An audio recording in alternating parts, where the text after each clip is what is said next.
We had a client that we worked with, and she was really struggling with profitability. She kept raising tuition. She actually did 3 tuition increases within a 15-month cycle, and she still could not catch up. So I helped her work with our 6 money leaks in schools, and she only used 3 of the 6 money leaks and cut her expenses by 50%. 50. She did not fire anyone. She did not slash any of her programs, and she did not work more hours. Again, the 6 money leaks are not hacks or spreadsheets. These are patterns. They are small decisions that feel so normal that your school does, but they quietly drain your school's profit. So if you've ever wondered why you're working so hard, but still not seeing the return, this is your first step to clarity. Click the link in the show notes and find out what it's actually costing you.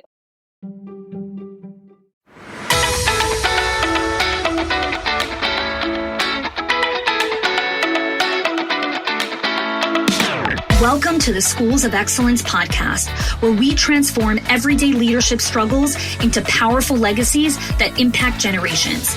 I'm your host, Chani Wolshansky, a 20-year veteran of school leadership who has helped hundreds of school leaders achieve what many thought was impossible through our signature programs, School Leadership HQ and Enrollment Engine. With our battle-tested frameworks and blueprints, leaders have achieved 90% parent retention, 50% less staff turnover, 15% improved profit margins, and increased enrollment by 25%. My mission is simple: to revolutionize school leadership by elevating the skills, the habits, and mindset of passionate leaders ready to create lasting change.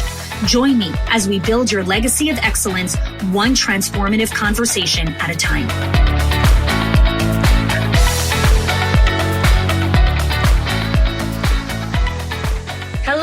And welcome back to the Schools of Excellence podcast. Today, we are talking about the emotional maturity code. So the best leaders aren't just skilled and tactically skilled. They are emotionally mature. They know how to make decisions without second guessing, navigating challenges without getting stuck in frustration or anxiety. And they know how to create an environment where their team feels clear, supported, and empowered. Emotional maturity is what separates reactive leaders from intentional ones. It's the ability to lead with clarity instead of being pulled into 100 directions. And it is the discipline to make long-term decisions even when short-term pressure feels overwhelming. And it's what allows you to build a school that grows with you, not one that drains you. So in today's episode, we're unpacking what emotionally mature leadership really looks like and how to develop the mindset and the skills to lead with confidence and ease. I'm going to share stories of school owners and directors who have strengthened their leadership maturity and as a result have built teams that trust them, schools that run smoothly, and organizations that stand the test of time. Let's get into it. Toxic people are extremely selfish. They do not have qualms whatsoever about manipulating others into doing things that will benefit for them. They're scheming, they're devious, they're cunning, and they are always thinking about themselves and finding ways to gain benefits for themselves, often at the expense and cost of others. So Chrissy was a really smart teacher when I introduced you to Chrissy, and the parents loved her, and she always did amazing activities with the children inside of her classroom. She was really creative, and a lot of the teachers looked up to her. But there was a dark side to Chrissy. She was extremely manipulative. She always got her way. And it started to create a vibe with the teachers. They were afraid of her. They would do anything just to make her happy. And I noticed this because on a few coaching calls that I had with the director, Leah, she kept talking about this one teacher over and over again. It was as if she was possessed by this teacher. It was the only thing that she could talk about. And Leah kept speaking about this feeling of unrest that was really going on in her center, and it was taking a toll on Leah's health. So Leah and I started to talk about what would it look like if this teacher, if Chrissy wasn't there. Now, Leah was really anxious about that. She says, she's my superstar. She's my teacher. The parents all love her. She, helped me open the school. I really can't lose her. So one of the processes that I helped Leah work through was our process in Schools of Excellence of when to know when it's time to fire an employee. This is a question that I get very, very often inside Owners HQ program. When is enough enough? When do you know if it's time to fire an employee? When is it okay, we're done. I've coached, I've done all the skills, we're done. So as we started to work through that process, Leah became very emotional and she was crying. And she's like, listen, she's one of my best teachers. The parents love her. I'm short-staffed. I can't lose her. So like I said in the previous episode, I don't tell people what to do. I invite them to think about what they already know inside of them. And so I coach them with questions, right? Like I said in the previous episode, and I say this very often, tips and tricks is the lowest form of advice. The highest form of coaching and advice is questions. So I said to Leah, I said, listen, everything has a cost in life. What will it cost you to keep her? Right now, you're only thinking about what it will cost you to lose her. You're short-staffed. Now you're going to have to go find a teacher. The parents love her. You're afraid of the backlash, blah, blah, blah, blah, blah, blah, blah. I have a different question for you. What will it cost you to keep her? What will it cost your physical health? What will it cost your marriage? What will it cost your emotional, mental well-being? What will it cost your own children? You're a mom. You have 4 young kids. I think she was actually pregnant at the time with her 5th. What will it cost your school culture? I want you to give me a price on each of these things and then decide, is it worth it to keep her? Only you can make that decision. Leah took a week and came back to me. And she told me, what would it cost her health? What would it cost her marriage? What would it cost her well-being? What would it cost her parenting? What would it cost her culture? And I said, okay, now the question is keeping her worth the price that you're going to pay in all of those buckets? Leah let her go. She let Chrissy go. And she grieved for a very long time. She grieved the feeling of being used and abused and taken advantage of. She grieved the shame around feeling like she should have seen it earlier. She grieved the trust that she lost in some of her team. She had a lot of stuff to work through. And myself, my team, and the community was there for her. We were there for her during that season. My team mailed Leah a special self-care package so that she could nurture and take care of herself after this really difficult experience. Nobody talks about this. Nobody talks about the impact that drama, like manipulation from a teacher, has on the director and on the owner. Because when you finally let the manipulator go, when you finally let go of the drama, you also have to navigate all the grief associated with it. Manipulators are master manipulators for a reason. They play with your emotions and your brain. And it's rough. After she finally let her go, one of the teachers actually came over to her and said, thank you. We all feel a little safer now. So that's manipulation. That is a symptom that you have drama inside of your culture. So let's go to the final one. Inconsistent actions and behaviors. Inconsistent action and behaviors is a little bit harder to spot, right? It's a little bit easier to spot gossip or, someone who's always complaining. It's a little bit harder to spot these inconsistencies. And it typically takes a while to actually see 1 second, this person's really inconsistent. Toxic people tend to behave really inconsistently and leave others in their wake of what just happened, right? One day they are super chill and the barista gets them their coffee and then the coffee is wrong, but they're like, it's okay, don't worry. And the next day they go to Starbucks and the barista gets their order wrong and they blow the top. They have a temper. They become verbally abusive. These extreme behaviors are very scary to witness because the inconsistencies lead to confusion. And people around them are like, oh God, is she going to blow her top? Is she not? Is she going to be okay? What's going to happen? Right? These are the people that in bars, people play bets on, right? I bet you $5 that they're going to lose their mind if he gives him beer instead of cider. That's what goes on, right? It's their inconsistency. Toxic people behaviors is often influenced by their mood, and they have an inability to deal with the issue that caused them to become upset in the first place. Low emotional regulation. Again, episode 99 on the Schools of Excellence podcast, emotional regulation. And so what happens is with these people who are inconsistent, they take out their frustrations on everyone around them. So let's talk about Danielle. Danielle is an owner of 4 locations, and she was ready to hire her first regional director or executive director to start to manage some of the day-to-day operations of running 4 locations. She was really nervous about making this shift. And she started to work through the hiring process, and she brought on Melinda as her new regional manager. Now, Danielle is more reserved and quiet, and Melinda came across as very confident and bold, and she held her own, and she really knew how to command the room. And Danielle was like, great, she's the yin to my yang. And she thought this was this great personality fit for supporting and leading a team of 10 people on the leadership team, because there were 4 directors and 4 assistant directors. And there was a curriculum specialist, there was an HR specialist, and there were also office assistants. So it was a huge leadership team. So one of the things that Danielle trained Melinda on was how to run the daily huddle. The daily huddle is one of our core communication systems that we teach inside of our Owners HQ program. And it's a very specific meeting framework for how to get your team leaders on the same page every single week to ensure that projects are moving forward, deadlines are being met, things are moving along. It's called the daily huddle. And Melinda was like, oh, this is such a great strategy. Like, let's go for it, right?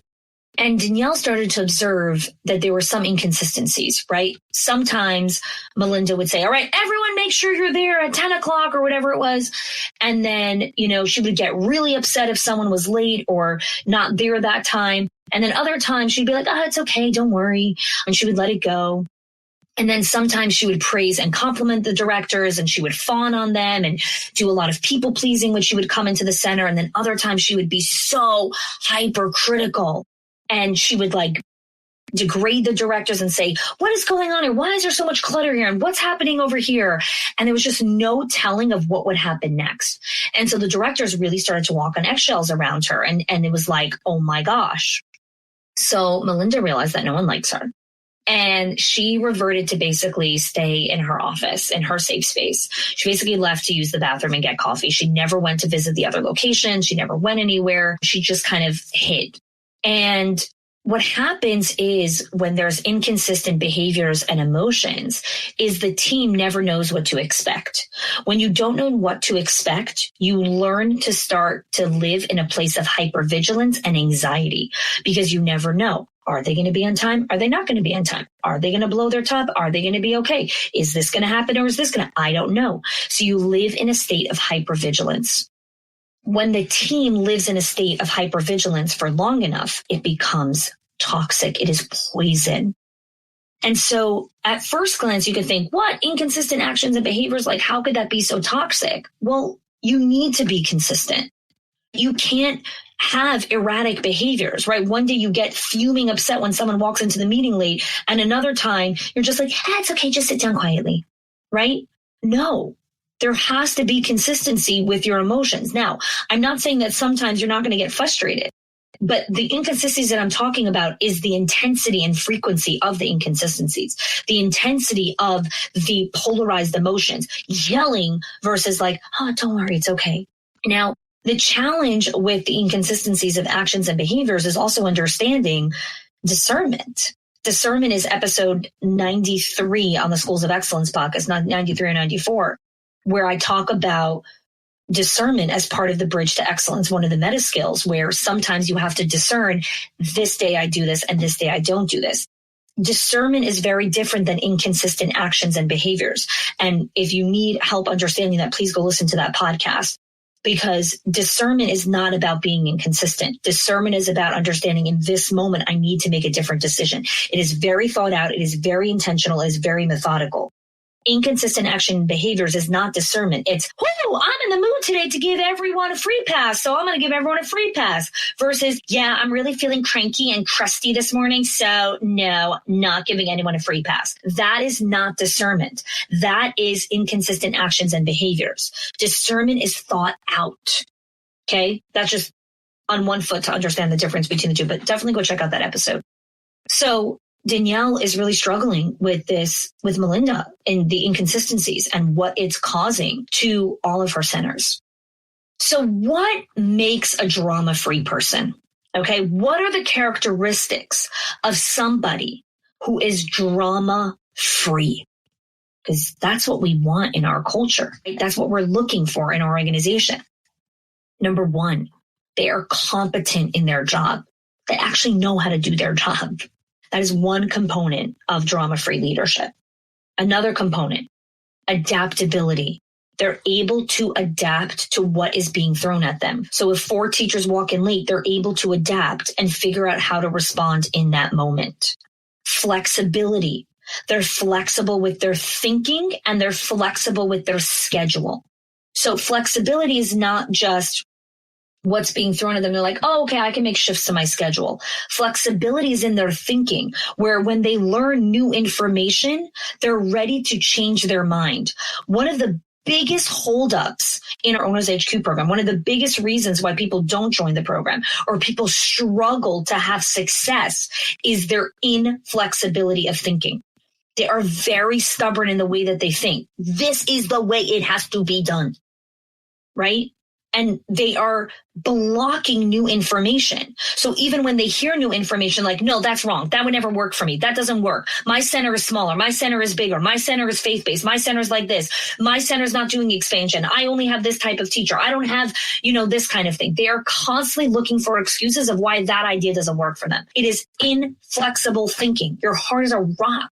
You cannot even bend to see that there is a different approach to how something could be done. It's inflexible.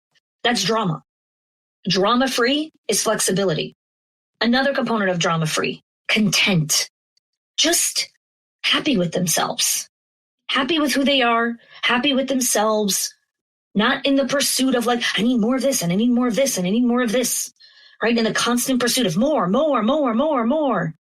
They're content. They're happy. Maturity. Now, maturity is huge, right? So many components to look at maturity, but maturity is they know who they are, right? They're mature about the way that they respond to things. My son is in 7th grade and he has a phenomenal teacher this year. I'm so grateful. And one of the things that his teacher was coaching, the teacher, one of the things that makes this teacher amazing, right? I just realized I said this teacher is phenomenal. Let me tell you why he's phenomenal. One of the things that I find that make a great teacher is they have a holistic approach to education. And this teacher coaches a lot on interpersonal behaviors between the boys. So Mendel is in a only boys school. He goes to LEC, which is the Lubavitch Educational Center in Miami. Amazing school. And his teacher does a lot of coaching and training with the boys on how to interact with each other. And one of the things that he was talking about was understanding how to let things go. So he was talking to the boys how he's like, in 7th grade, it's time to just learn how to let go when someone touches your desk. Or if someone accidentally touches you, let it go. You don't need to come tell the teacher that someone touched your desk or that someone touched you or that someone looked at you. So Mendel came home and he was like laughing about it. He's like, some kids in the class, they're really immature. They still come to the teacher about these kinds of stuff. So you're listening to like 7th grade. What? Those kids are like turning 13. Like that's what we do in like 1st and 2nd grade, right? We go, teacher, Amy touched my desk. Well, don't do that in 7th grade. It's immature. Okay. But the thing about maturity is that it is an internal game, right? Like we have to learn how to constantly develop the next level of maturity. Okay. So when you're 20, it's okay to do certain things and people give you a pass, right? Or like I often laugh with my husband, with Mayor, how sometimes we'll be around my sister when she was newly married and Mayor would be like, give them a pass. They're newly married, right? Like newlyweds act immature. They're newlyweds. And especially if the newlyweds are in their early 20s, they're really immature. But when you're in your 30s, it's not appropriate to act that way. It's not appropriate to show up that way, right? It's immature. You're in your 30s. It's immature. So maturity is a component of drama-free leadership. Non-judgmental, okay? When someone is drama-free, they're non-judgmental. How do you become a non-judgmental person? You learn how to be less critical of yourself. Right? In the previous episode, I spoke about how one of the components of drama is criticizing and complaining. Well, one of the components of being drama-free is being non-judgmental, not complaining. The way you become a person who is non-judgmental is you learn how to stop judging yourself. People who are judgmental of other people are extremely critical of themselves. Extremely. And I know this to be true because this was a big part of my personal journey. Like, as I became less judgmental of myself, as I gave myself more grace, as I forgave myself more, as I learned to be more compassionate to me, I stopped being judgmental of other people. I gave people more grace. I was just so much more understanding because I learned to do that for myself, right? That's part of drama-free leadership. Next one, assuming best intent. This is possibly, I think, the biggest skill to learn in drama-free leadership, assuming best intent. When a person assumes best intent, they don't live from a place of victimhood, right? I spoke about this in the previous episode about one of the symptoms of drama in your center is someone who is playing the victim all the time. Well, drama-free leadership is assuming best intent. It's recognizing that when the person walked in 10 minutes late, they did not walk in 10 minutes late to piss you off. They walked in 10 minutes late because something's going on in their life. Assuming best intent is when you come into the lunchroom and you recognize the custodian didn't put out the tablecloths. You assume best intent. You assume that something happened, not that, oh, they're so lazy. You're non-judgmental. You stop judging people on every little thing, right? So assuming best intent is really hard because it's constantly giving people the benefit of the doubt. And there's a part of our emotional thermostat that likes to feel pissed off. We feel something from it. And we have to learn how to assume best intent. It's a skill and it's a process to learn. And we actually have a lot of training on it inside of our Owners HQ program in understanding how to develop the mindset of assuming best intent. All right. Confidentiality. What is worse than when someone is a blabbermouth or gossip, right? What I spoke about in the previous episode, gossip. The opposite of gossip is confidentiality, right? It's understanding when to close your mouth and when to open your mouth, what information you share, what information you do not share. People that are drama, right? Use information as power. Ooh, I know something that you don't know. Do you want to hear it?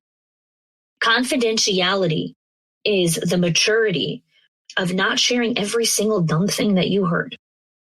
Lastly is discernment. A huge component of drama-free leadership is practicing discernment. And again, if you want to learn what discernment is, it's part of my Bridge to Excellence framework, which are the 6 meta skills to build and sustain schools of excellence. Definitely go check out those podcasts. They are episode 93 through 99 on the Schools of Excellence podcast. So discernment is the final component of drama-free leadership. So this brings to a wrap our little series here. Next week, we're actually going to go into the final part of decoding your culture. But these 2 episodes here were also just kind of a quick little series on drama-free leadership. I want to invite you to take a moment and think about if you are in a center right now where you're like, I have a lot of drama people. Maybe I'm a little dramatic myself. I want to build a culture that is drama-free. I want to train, mentor, and coach drama-free leaders. Maybe you're an owner who's listening to this and you have multiple locations, or you have one location and you're looking at expansion or acquisition. Maybe you have 2 or 3 and you're looking to grow your centers and scale your company, but you're thinking about your leaders and you're like, I don't want drama-free leaders. Let me tell you something. When you're building legacy, you don't want drama in your life. Drama stops legacy. Drama stunts the growth. Drama does not allow companies to scale, right? I always say what breaks organizations is not your financial spreadsheets or your operational infrastructure. What breaks organizations are people, all day long people. And when people have drama, they will destroy your company. And your culture. And so if you're ready for this next level, right? You're like, I'm done with drama. I want to show up. I want to create a great team. I want a team of Olympians. I want a team of champions. I want a team of people that are emotionally mature, that are confidential, that are competent, that are flexible, that are adaptable, that are non-judgmental, that assume best intent, that practice discernment, that are just grown-ups. I invite you to apply to our Owners HQ program. Let this be your year that you begin to learn these skills. You surround yourself with the right training, coaching, and community to level up your center and build your school of excellence. Link is in the show notes. Thanks so much for joining me, and we'll see you next week. If you are loving the Schools of Excellence podcast and have gotten any value out of it for your school, I would love if you can do two things for me. One, subscribe to the show so you never miss an episode. And two, can you please leave us a review? Reviews help other school leaders know that this is the place to learn how to build a school of excellence. And I would be so grateful if you can do that for us. Your help and support makes this show to be able to be listened by the thousands of other school leaders all around the world. Thanks so much for listening, for giving us your time and attention each and every week, and I appreciate that you have joined us.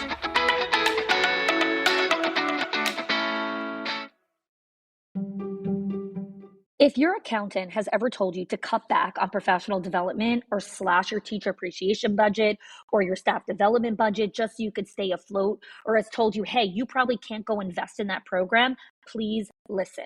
The problem is not that you're spending too much money on your people or yourself or your investment or your support system. It's that your school has invisible money leaks that are draining your profit, leaks that no spreadsheet will ever catch or accountant. So I created the 6 money leaks of schools that show you the 6 core areas that schools lose money every single month without realizing it. If you close even one of them, your profits will start to soar without sacrificing your team. Go get it now and stop blaming the things that are actually building your school.